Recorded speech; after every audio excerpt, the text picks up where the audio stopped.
ka thoi thiam tiang ko tia Jesu Christ min te kan non lo tein Christmas lom na mun khat te am hang khau dingin pathian ni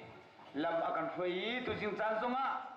atlang thenga khat tein boi pathang that khau dingin arak rami zum tu pathian phanu fa pa nan di lak sama boi pa ni thuswa na kan pe kon ha se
kema kanu hi ha kha si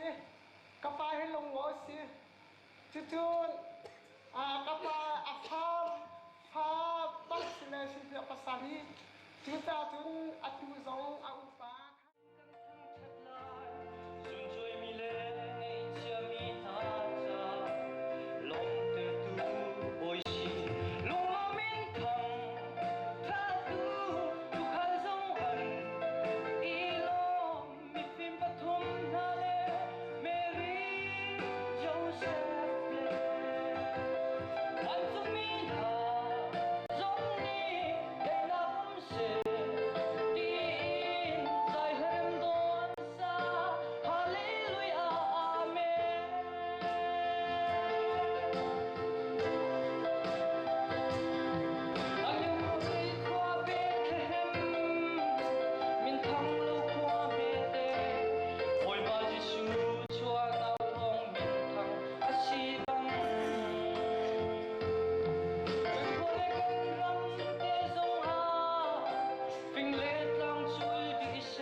sia chun mình khata kan zok din alai Siman se lo chan chu ahung phak tika pathian ni apapa kha arun kha nu chung kha na chuak e zuda mi noi pe tanga khana chu chu noi pe tangi mi na kha luat tirok le kan ni pathian fa e chan tirok cha asi chiang ren mi kan za pi cha boi pat chuna kan pek pek ko se ika ka bible the message version at real ninga chun pathian ni ahan kan te in arak khia mi arak timlap mi chan kha ban thak tika apa pa Jesu Christu minung kan ni na sina nu chungin ahom chuake noi bia tang ya mi kan ni pol na kha luatir kan sikho na kha ding cha a noi bia tanga be dia kan the message version ni jatio kha kan chanta na lai anong mi boy pang pathian tu jing asung loi pik mi Christmas ni cheu do na kam phak tir cha kan lom higa mun phan mi vial te tak sa tin nong tharau lop na kam pe ko Christmas de chop mi tai na mangam na lop na kan za pi chung am ko se